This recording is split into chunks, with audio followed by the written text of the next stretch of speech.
सदगुरुवे नमः।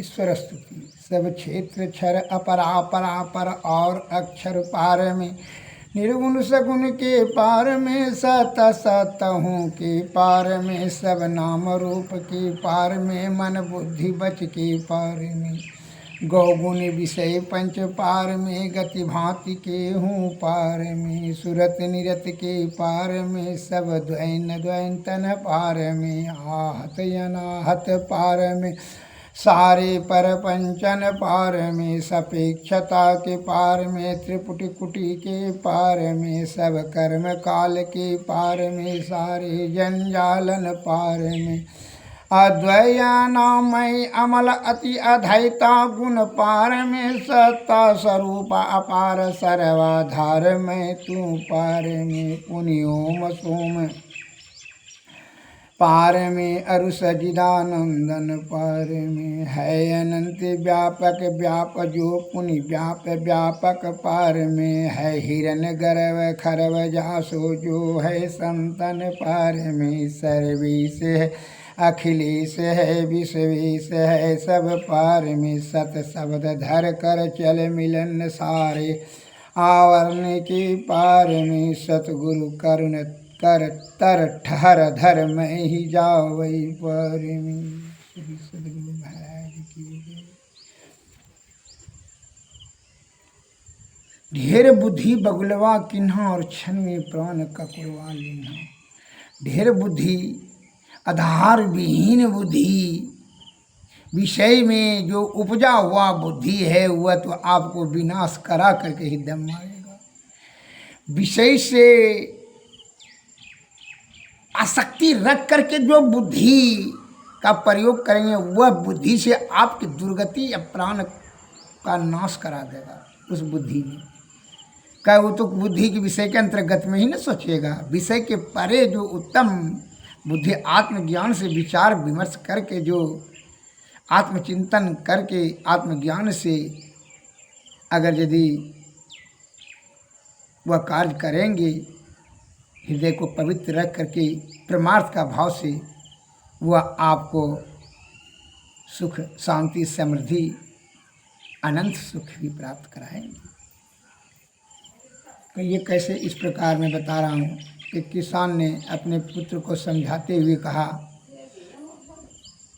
कि बेटा जो है अपना खेत में जो विशाल वृक्ष है पीपल का, उसके नीचे में एक बिल है, विषधर सांप रहता है, उसको एक कटोरी जा कर के सवेरे 8 बजे दूध तुम पिला देना, और वह दूध पी कर के विषधर सांप ने तुमको एक अन्नी भर सोना दे देगा। वह सोना आकर के बक्से में रखते जाना।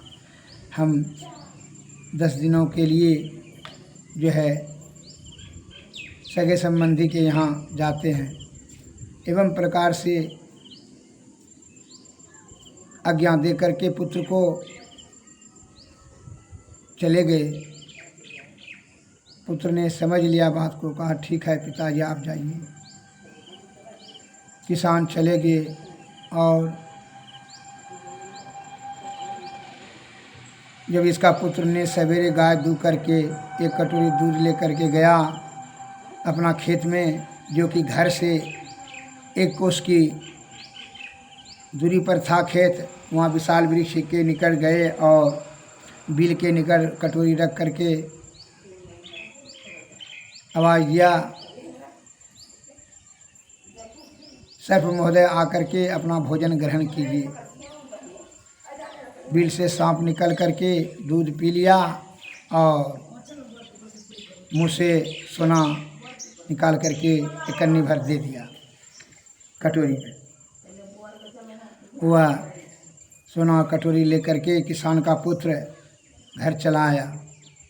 रात में वह लोभाकृष्ट होकर के सोचने लगा कि वृक्ष के निकट में सोने का खजाना है, जो कि थोड़ा थोड़ा करके यह विषधर सांप ने दे रहा है। अतः हम लोगों को हमको यह चाहिए। लोभ से वो सोचने लगा कि सांप को मार करके वह बिल को मान को जो कोदरे से कोदाल कोड़ करके सभी सोना एक बार निकाल करके यथाशीघ्र ही अमीर धनवान बन जाएंगे। इस प्रकार रात में वह सोच करके लोभ से वह दिन में गाय को दूध लिया जल्दी जल्दी और एक कटोरी दूध लेकर के लाठी और कोदाल लेकर के खेत की ओर चला गया। उसकी माता जी ने बोली कि लाठी कोदाल क्यों ले जा रहे हो, का कुछ काम है खेत में। माता जी से झूठ बोल दिया। माता जी ने कहा हो सकता है कोई काम हो। वो फिर कुछ नहीं बोली। वह लोभी लड़का वह वृक्ष के निकट में जाकर दूध कटोरी धरते हुए कहा, सांप महोदय कल करके अपना भोजन ग्रहण कीजिए।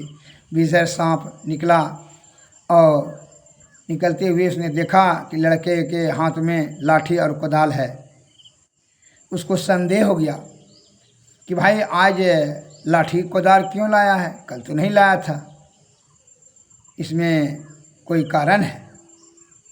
उसको वो लोभी लड़का पर संदेह हो गया सांप को। वह बड़ा सावधान और चौकन्ना हो गया और जैसे वह दूध पीने लगा तो सावधान तो था ही, बस ये लड़का देखा कि दूध पीने लगा, बस क्या क्या और लोभी लड़का ने वह लाठी चला दिया उस पर। बस विषधर सांप उछल कर करके उसको माथे में काट लिया और जब माथे में काट लिया तो यथाशीघ्र हुआ विष की प्रभा से दम तोड़ दिया, मृत्यु को प्राप्त कर लिया, मर गया और सांप फिर बिल में चला गया।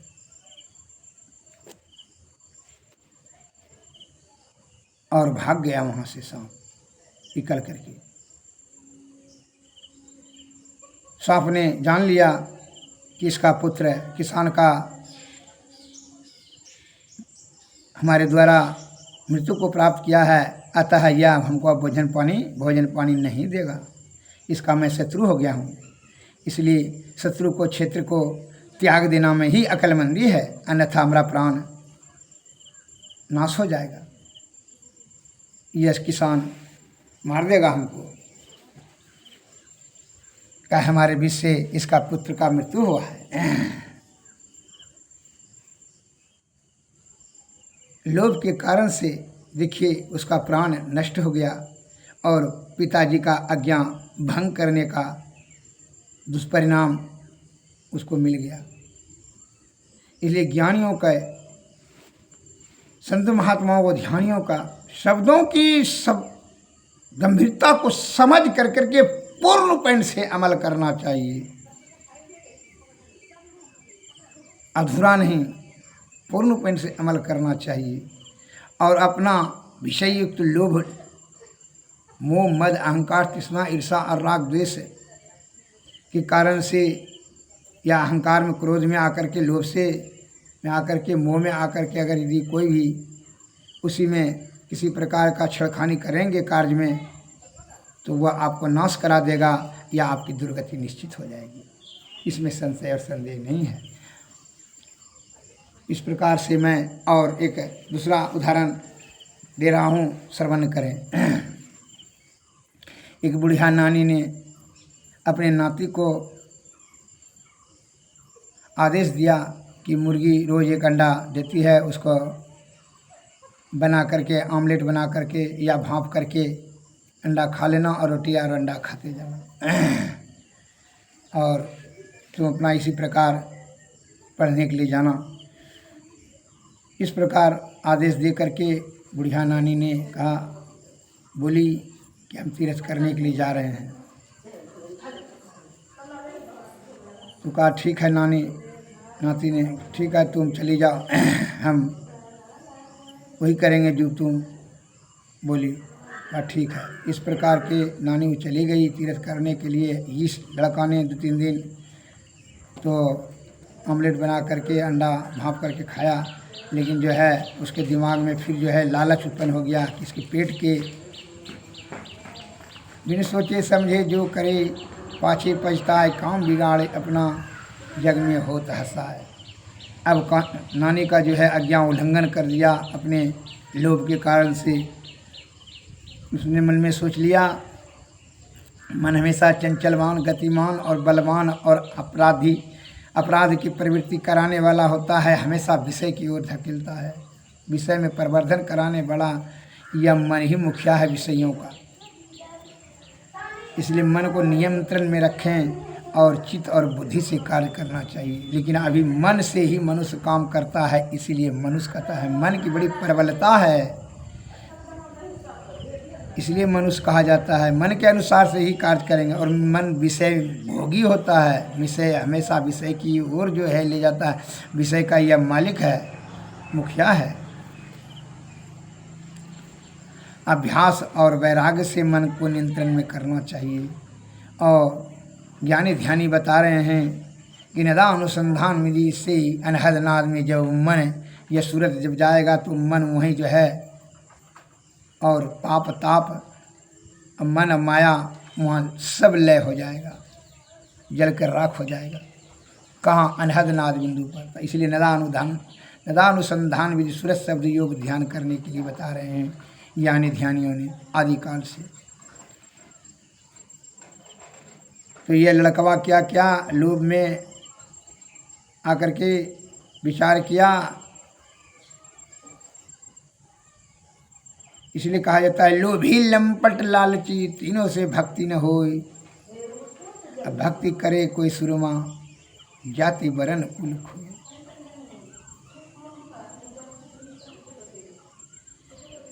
कामी क्रोधी लालची तीनों से भक्ति न होय। भक्ति करे कोई सुरमा, तन मन लज्जा खोय। निर्मल और शुद्ध चित्त आत्मा से अगर कोई भी परमार्थ के लिए कार्य करेंगे तो वह सही परिणाम निकलेगा। और स्वार्थ के कारण से विषय में आसक्त होकर करके जो कोई भी कार्य करेंगे वह दुखदायी होगा, दुर्गति की ओर जाएगा, आपका प्राण भी नष्ट कर देगा। एवं प्रकार से वह लगा लोभ के कारण से सोचने लगा कि मुर्गी के पेट में बहुत सारे अंडा है, अतः इसका पेट को फाड़ करके अंडा निकाल लेना चाहिए। इस प्रकार रात में सोच करके सवेरे जो उठ कर करके जो है हथियार से जो है मुर्गी का पेट को फाड़ दिया, उसमें एक को भी अंडा नहीं प्राप्त हुआ।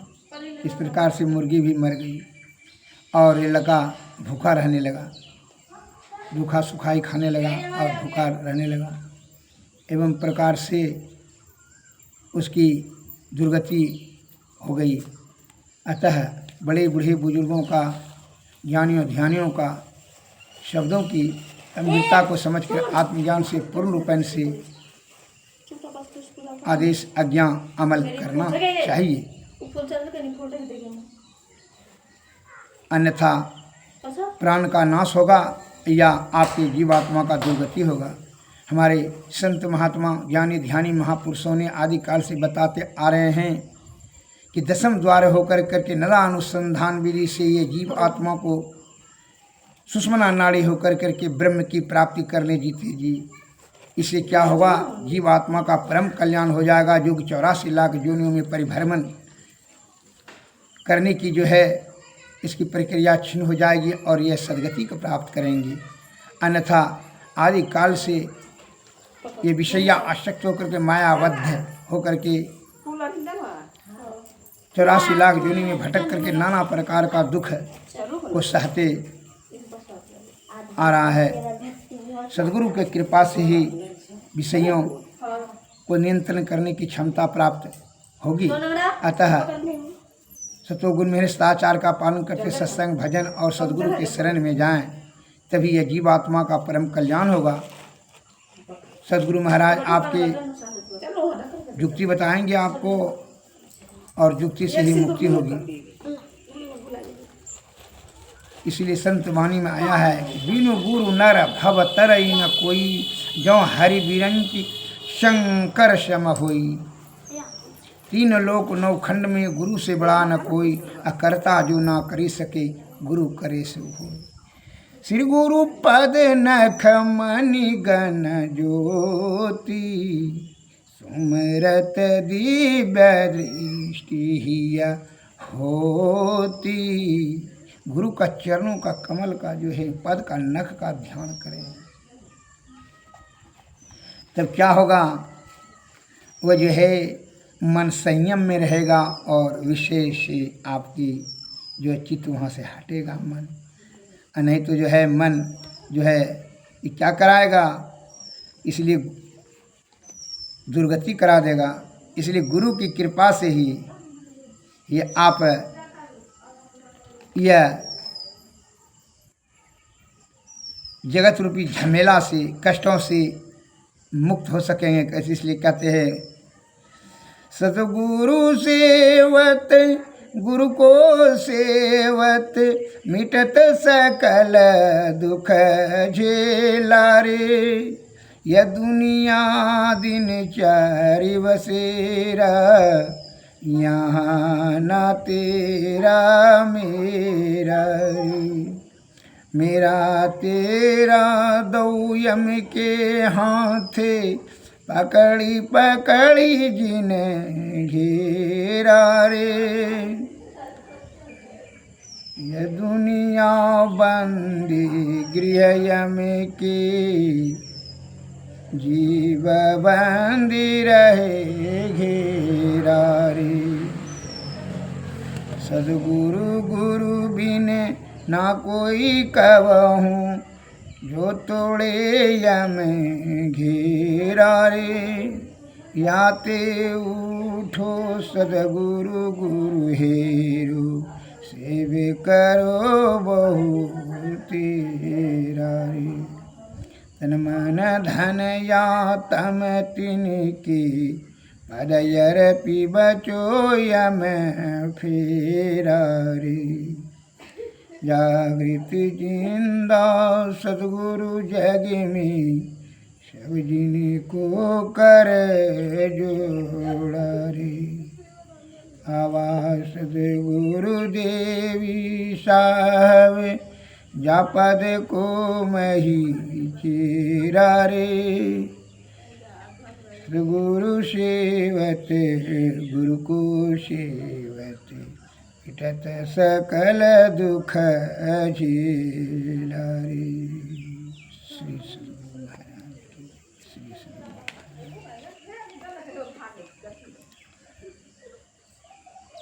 गुरु के कृपा से ही आप युक्ति जानेंगे, तभी यह भवसागर, संसार रूपी भवसागर को, यह जीव आत्मा को यह कष्ट से आप बचा पाएंगे। उनकी कृपा से, युक्ति युक्ति से, भक्ति भक्ति से मुक्ति।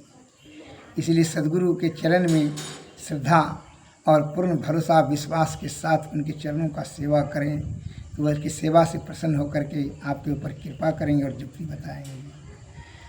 सद्गुरु चरण टहल नित करिए, नर्तन के फल ही। जुग जुग जग में सोवत बीते, सद्गुरु दिहल जगाहि। आंधेरी आँखी सुजत रहे नाही, थे पड़े अंधय चेत है। करी कृपा गुरु वेद बताए, दृष्टि खुली मिटल चेत है। प्रकाश मिटल अंधियारी, सुख भयल बहुत रहे। गुरु कृपा की कीमत नाही, मिटल 84 फेरे। सद्गुरु चरण टहल नित करिए, नर्तन के फल ही। जुग जुग जग में सोबत बीते सद्गुरु दियल जगाही। धन धन धान्य बाबा देवी साहब सद्गुरु बंदी छोरे तुम सम भेदिन नहीं दयालु मैं ही कहत करे सद्गुरु चरण टहल नित करिए नर्तन के फल जुग जुग जग में सोबत बीते सद्गुरु दिहल जगाही। श्री सद्गुरु महाराज की जय। श्री सद्गुरु महाराज की जय। श्री सद्गुरु महाराज